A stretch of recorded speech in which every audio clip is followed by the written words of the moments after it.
बच्चों और विद्वज्जन साथियों, सुप्रभात। आज हम कक्षा 10वीं क्षितिज भाग 2 से मानवीय करुणा के दिव्य चमक पाठ का प्रश्न अभ्यास देखेंगे।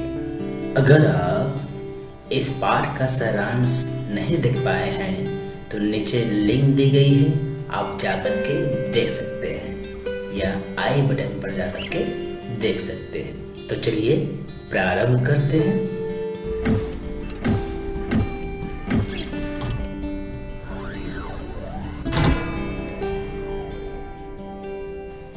प्रश्न पहला, फादर की उपस्थिति देवदार की छाया जैसी क्यों लगती थी? उत्तर है सटीक उत्तर, देवदार का वृक्ष आकार में लंबा, चौड़ा और छायादार होता है। फादर बुल्के के व्यक्तित्व भी कुछ ऐसा ही है। जिस प्रकार देवदार का वृक्ष वृहदाकार होने के कारण लोगों को छाया देकर शीतलता प्रदान करता है, ठीक उसी प्रकार फादर बुल्के भी अपने शरण में आए लोगों को आश्रय देते थे तथा दुख के समय में सांत्वना के वचनों द्वारा उनको शीतलता प्रदान करते थे। फादर बुल्के भारतीय संस्कृति के अभिन्न अंग है। किस आधार पर ऐसा कहा गया है? उत्तर है, फादर बुल्के बेल्जियम से भारत आकर यहाँ की संस्कृति में पूरी तरह रच बस गए थे। वे सदा यह बात कहते थे कि अब भारत मेरा देश है। वे भारत की सांस्कृतिक परंपराओं को पूरी तरह आत्मसात कर चुके थे। भारत में ही रहकर अपना अध्ययन कार्य, BA, MA व शोध कार्य राम कथा उत्पत्ति और विकास पूर्ण किए। सेंट जेवियर्स कॉलेज रांची में हिंदी और संस्कृत के विभाग अध्यक्ष भी रहे। फादर हिंदी को राष्ट्रभाषा के रूप में प्रतिष्ठित करने के लिए बहुत से प्रयास किए तथा हिंदी के समृद्धि के लिए ब्लू बर्ड तथा बाइबल का हिंदी रूपांतरण भी किया।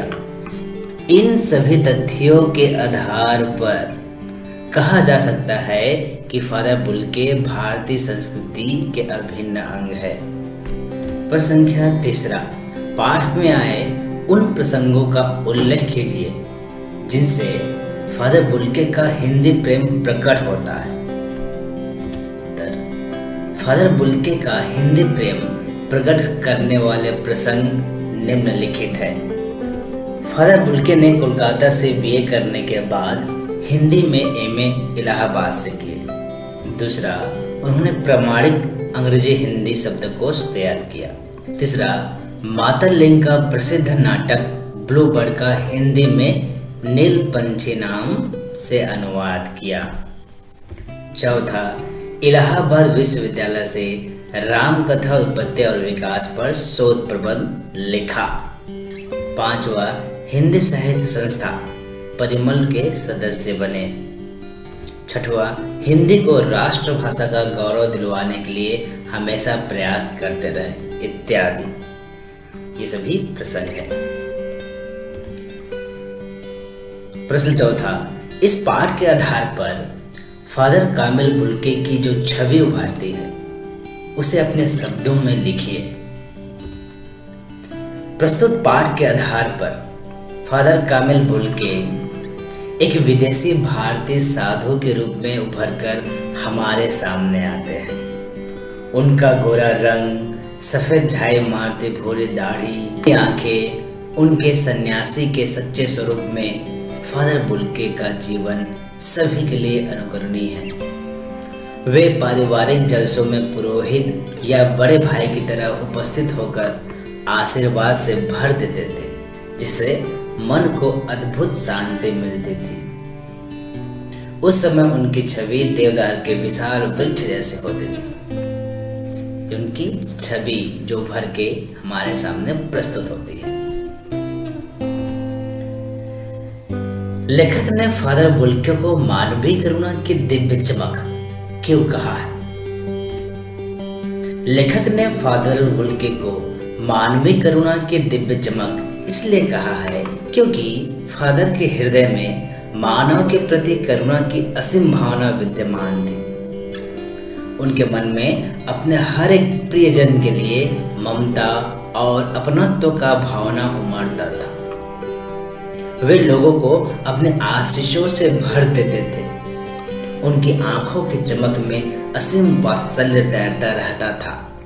वह लोगों के सुख दुख में शामिल होकर उनके प्रति सहानुभूति प्रकट करते थे तथा उन्हें सांत्वना भी देते थे। छठवां, फादर बुल्किन ने सन्यासी की परंपरागत छवि से अलग एक नई छवि प्रस्तुत की है। कैसे? सन्यासी की जो छवि होती है, परंपरागत छवि होती है, उससे अलग छवि प्रस्तुत की है। वो कैसे? उत्तर, प्रायः सन्यासी सांसारिक मोह माया से दूर रहते हैं, जबकि फादर ने ठीक इसके विपरीत छवि प्रस्तुत की है।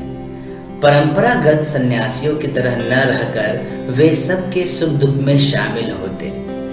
एक बार जिससे रिश्ता बना लेते उसे कभी नहीं तोड़ते।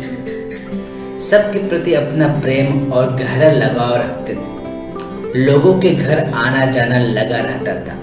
इस आधार पर कहा जा सकता है कि फादर बुल्किन ने सन्यासी की परंपरागत छवि से अलग छवि प्रस्तुत की है ना?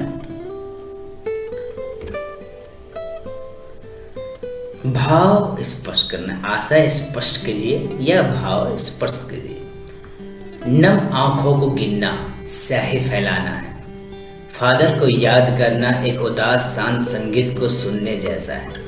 का उत्तर देख लेते हैं। फादर कामिल बुल्के की मृत्यु पर उनके प्रियजन, परिचित और साहित्यिक मित्र इतने अधिक संख्या में रोए कि उनको गिनना कठिन है।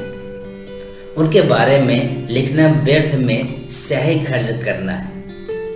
आशा यह है कि उनके दुख में रोने वालों की संख्या बहुत अधिक थी।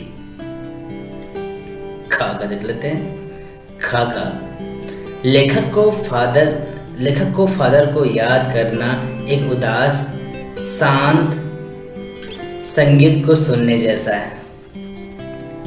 शांत संगीत को सुनने जैसा लगता है। खा लेखक को फादर को याद करना एक उदास शांत, ये शांत है, संगीत को सुनने जैसा लगता है। जैसे उदास शांत संगीत दिल के रोम रोम को छू जाता है, वैसे ही फादर बुल्के की याद उनकी ममता, अपनत्व, प्रेम, वात्सल्य, शांत व्यक्तित्व दिल को छू जाता है। उदास शांत संगीत दिल को दुखी करता है, वैसे ही लेखक को फादर बुल्के की याद अपने परिजन के बिछोड़ने के समान दुखी करती है। भाषा अध्ययन में 3 प्रश्न है, एक में निबंध है, एक में पत्र है, ये तीसरा है। समुच्चय बोधक अव्यय के अंतर्गत आता है ना। अव्यय के 5 मुख्य भेद है। एक होता है क्रिया विशेषण, दूसरा समुच्चय बोधक, तीसरा संबंध बोधक, चौथा विस्मयादि बोधक और 5वां निपात। तो उसमें से एक समुच्चय बोधक। अब निम्नलिखित वाक्यों में समुच्चय बोधक छांटकर अलग करना है। तब भी जब वह इलाहाबाद में थे और तब भी जब वह दिल्ली आते थे। इसमें समुच्चय बोधक कौन सा है? और जो 2 वाक्यों को जोड़ने का काम करते हैं, है ना। इस वाक्य को इस वाक्य को जोड़ने का काम करते हैं, वो समुच्चय बोधक शब्द होते हैं। माँ ने बचपन में ही सुघोषित कर दिया था कि लड़का हाथ से गया। कि इसमें कि एक वाक्य ये, दूसरे वाक्य ये, दोनों वाक्यों को जोड़ने का काम कर रहा है कि, तो ये समुच्चय बोधक शब्द है।